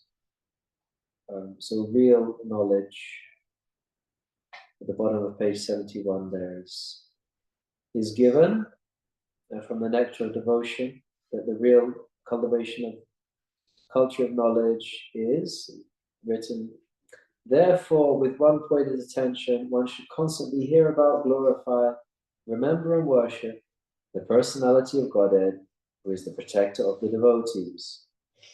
So that is the culture of knowledge. We can endlessly pursue mundane religion, economic development, and sense gratification, but unless it's directed towards pure devotional service, it should be considered simply as nescience.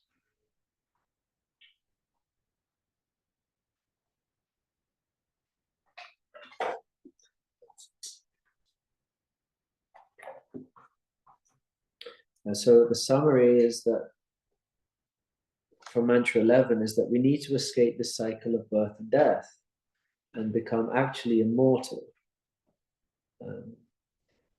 By engaging in sense gratification, it is actually making the problem worse. It doesn't break the cycle of birth and death. It's only through cultivation of transcendental knowledge that one can achieve that. Through following the lifestyle, the Bhakti lifestyle, it also minimizes unnecessary bodily activities. It will balance our fulfillment, our desires to fulfill material goals and spiritual goals, that we can achieve both our spiritual goals and material goals, rather than just our material goals, which can never be satisfied. So it's best done by performing devotional service. That is the Bhakti lifestyle, is performing devotional service. So by adopting those 18 principles from the previous chapter, the lifestyle basic which Prabhupada has given us is the best way.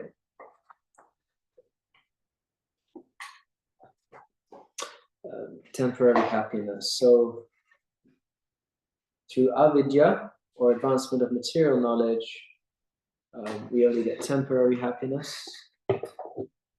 We have a desire to conquer over the laws of nature, which can never happen. And as we were just reading, that our religion, our economic development, our sense gratification, and even attempts at liberation, if it's not aimed at Krishna and devotional service, then actually it's just a waste of time. We should understand that everybody will die. And by increasing your bodily attachment, it only makes the situation worse. By increasing your desire for power and control, it's just making it more and more painful to let go at the moment of death. And so we'll be in great suffering by the end of your life if you haven't learned to let go of these things and to embrace the lotus feet of the Lord. So in summary, the real success is to have good knowledge of both spirit and matter. We should be learned in both fields. Otherwise, it needs to learn what to go to and what to avoid, what to be attracted to and what to be not enamored by.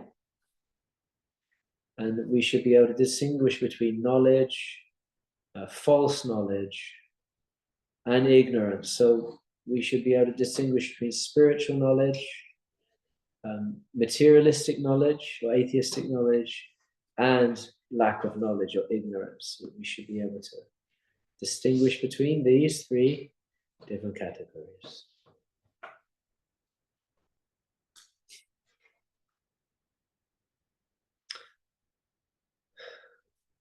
Well, so how's everybody doing over there in the world of Zoom? We've gone through quite a bit of material today. And one thing I did want to ask from Dividatri Gaurangi Mataji is, what is does everybody's aware of the essays that they're supposed to be doing and when they're handed in by, and has that information all been passed down when they're doing their shlokas and everything like that? Yeah, so what the past tutors have done is they've given the option to the students. They can choose the essays that they like to do. All the essay topics are in the student handbook at the end of the handbook. So it's up to you if you'd like to give a specific essay they would like to work on, or if you'd like to give them the option to choose one, whatever they fancy. Yeah. Okay, so I'll let you choose. You can choose any essay you like. How do you like that? Very well. Is that all right? Or does that make it more difficult for you? Anyway, you can pretend that I told you one if you want, and do that, or you can just independently choose your essay. And when do they have to be handed in by? So we've been having issues with students handing in their essays on time anyway, but I've been quite lenient with everyone. So I'd like to request if you can try and give it in on time, that'll be great, because we have lots of essays to go through and stuff. And the exam will be end of the unit, the last session of the unit, that's the day we'll have the exam online. Okay, so there's essay to do, one essay, just one essay. Yeah. And then there's an exam on the last day. And then there's the shlokas to do. And when do they do their shlokas? Well, again, everyone's been very slow. So they were supposed to be handed in before the unit ends, but we're kind of struggling with slokas at the moment from people. So yeah, hopefully by end of this year, by end of Bhakti Sastri, we would like to have them, or it's going to impact everyone's certificate. You won't get the proper degree of Bhakti Sastri if all the slokas are not handed in. So I just wanted to reiterate that the importance of submitting your slokas, submitting your essays, and doing the online exams, please, everyone. So sloka doesn't mean slow. Ka. You should be fast. Yeah, but don't do it too fast either. You do it at just the right speed, and remember it nicely, and don't cheat. And it will be really nice to learn these slokas. I mean, it's only 3. It's not like in Bhagavad Gita, you have like, I don't know how many, 40? Yeah. There's a lot. So there's only 3. So why not just get these 3 out of the way? Just recite, you know, over 10 days, recite the same shloka 10 times each day. One in the morning, one in the evening. Takes about 2 minutes. That will really help. And I'm going to be here to give the class next week. And then I'll be away after that. So I won't be here to see your exams. But who's going to be marking their essays? Am I marking the essays, or are you marking them? No, Prabhu, you're marking the essays. Oh, I'm marking them. So I'll be marking your essays. So when is that essay due? Yeah, we have to give the essays. the essay has to be handed in by, did you say that? Yeah, the essays need to be handed in before the end of the unit, but a lot of people haven't been handing in, so. But you should aim to hand them in before the exam, basically. Yeah, please, yeah. You want to get the full credit. What is the date at the end? The last session is... So there's 6 sessions of this unit. 2, 3, 4, 5. So it'll be 9th of February.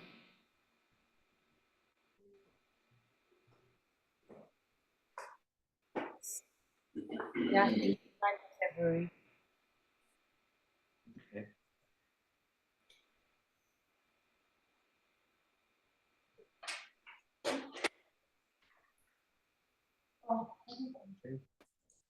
You can come through, it's fine. Any closing questions or comments? We're finishing a little earlier today. But like I say, everything is there in the purports. You just simply have to read through. Sachakumani, my Prabhu. Hare Krishna, Prabhu. I was just wondering, last week we touched on the idea of inconceivable oneness and difference, I guess, because in the verses it was talking about that he walks and he doesn't walk, or something I think was walking and doesn't walk. So my inquiry was about the kind of computer paradigm that we operate with, binary, because generally we're thinking in binary terms that it's either a 1 or a 0. And I was wondering if this idea of 1s and 0s makes it difficult for us to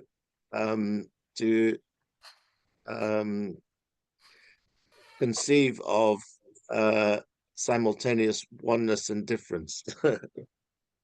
Yeah, you can make that argument because binary is a list of numbers 1 0 1 1 1 0 0 0 0. So it's like it's sequential, right? So it's either 1 or it's 0. But the Chincha Bediveditattva is it's 1 and 0 at the same time. Yes. Which binary wouldn't be able to accommodate that. So it is beyond material intelligence in that way. It's intuitive. It's more. It's not something that can be replicated mechanically. So yeah, I think it's an interesting angle. Thanks for sharing. Thank you. Brandon, Hare Krishna. I was wondering two things from I think it's the first purport, the first verse or the invocation, where Prabhupada saying about Vedic knowledge is infallible, and no one with the 4 defects can deliver perfect knowledge. So I was wondering a few things within that. One, what does that mean in terms of, like, for example, I've heard pastimes with Srila Prabhupada where maybe like he's pointed to a crab and said, "Oh, look, there's a scorpion." So in terms of like the 4 defects of one of them's inevitability to make mistakes, how does that kind of fit into that? And how does that mean for us who, well, for me who might want to share with others, does that mean until there's reaching the level of pure devotional service, you're not able to actually share Vedic knowledge properly as like an invaluable thing? And the third one, which is related, it's saying that Vedic knowledge, like everything's contained in the Vedas, but does that mean it has absolutely like all, like in terms of like material knowledge, for example, like does that mean it contains everything knowable is in the Vedas? Yeah. So Vedic knowledge is infallible, and we are fallible. So if we try to say anything on our own strength, then it will be fallible. But if you simply repeat Vedic knowledge, then that's infallible.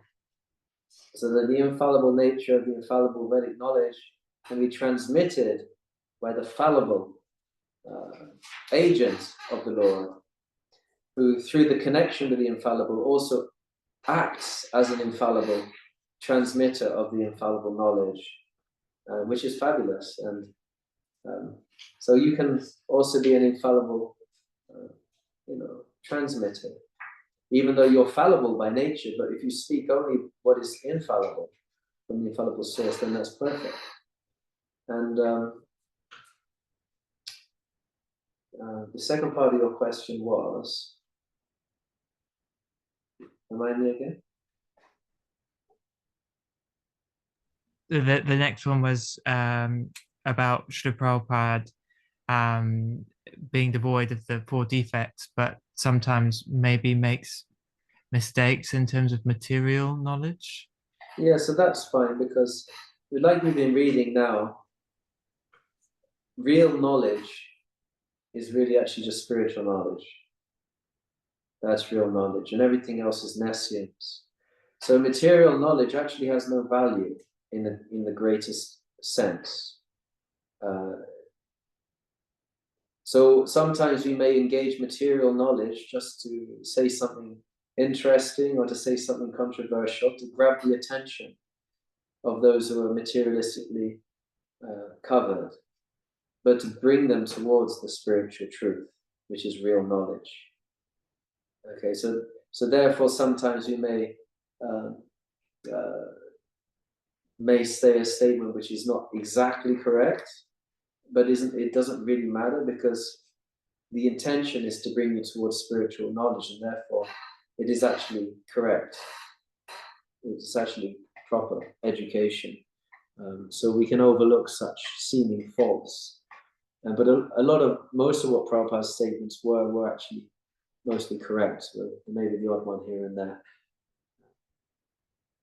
So does that mean that Prabhupada's purports are infallible in of themselves, or is it that everything that he speaks about from the Vedas? Because I think I've heard like conversations where he says many times, where do I say my opinion at? But I never speak of my opinion. I only speak of Vedas, the Vedas, and there's I've seen lots of quotes like that. But then when Prabhupada's given like Prabhupada's given like health advice or financial advice, or what we're going to do about buying this temple, he can say like, in my opinion. So does that mean that absolutely everything is infallible, or is it that like when Prabhupada's talking to the Vedas, that's infallible? Or well, the good thing about Prabhupada was even his material knowledge was actually very, very good, particularly his health advice. So he was extremely learned, but it's important to separate the Guru Tattva from the person of the Guru, although they are one. But when the Guru is speaking directly from scripture, that's Guru Tattva. But sometimes the Guru may also talk about other things when not necessarily coming from the absolute truth platform, which are helpful in the material realm. And that advice will be limited by that individual's expertise in those specific areas, right? So it's like it's connected to the Supreme Absolute Truth, and its intention is to bring you closer to the Supreme Absolute Truth. So in that sense, it's infallible. However, the detail of that material knowledge may or may not be completely accurate, depending upon that person's expertise in that material field. And so does that mean with the Vedas, when they say everything's complete, the Vedas complete in itself, I don't know where I've heard that everything's contained in the Vedas, but I think I have heard people say everything's contained. Does that mean it has all knowledge, or? It just means everything that's worth knowing. I see. So it doesn't necessarily mean it has every single possible obtainable bit of knowledge contained in it, but it's just everything that we need to know, that we possibly need to know, is it? It's on a need to know basis. So like once somebody challenged Prabhupada, if you know everything, tell me how many windows are there in the Empire State Building? And Prabhupada said, how many windows are there in a mirage? So is it really, really that important to know that? It's like there's so many things which it's just nescience, it's useless. So let's not get too much bothered by slight imperfections and material knowledge. Let's actually just focus upon the spiritual lesson that's to be learned through that example, rather than trying to find defects in the example itself. So that's the infallible knowledge of the Vedas. It has everything that is to be known, that is worth knowing, is in the Vedas. And there may be things which are not mentioned there, but those things are not considered that important in terms of us going back to Godhead. Wonderful, thank you. But just last thing that came to mind. But does that mean that are any endeavors to have more information is just not worth that, or is it like? It depends on how you're going to use it. For example, if you want to watch Joe Rogan podcasts to find out what people are talking about these days, so you can preach better, then you're dovetailing it, right? But if it's just for mundane interest, then it's distracting you. So it depends on what's the purpose behind it. Well, thank you so much. That was really helpful. Okay. Very specific example. Any other last questions? And wrap things up. Okay, fantastic. So thank you so much, everybody. It's been nice to be with you all, and look forward to seeing you next Sunday. Happy reading, happy shloka memorizations, happy assignment completions. before the end of the unit, and wishing you all health, happiness, and Krishna consciousness. Hare Krishna. Srila Prabhupada ki jai.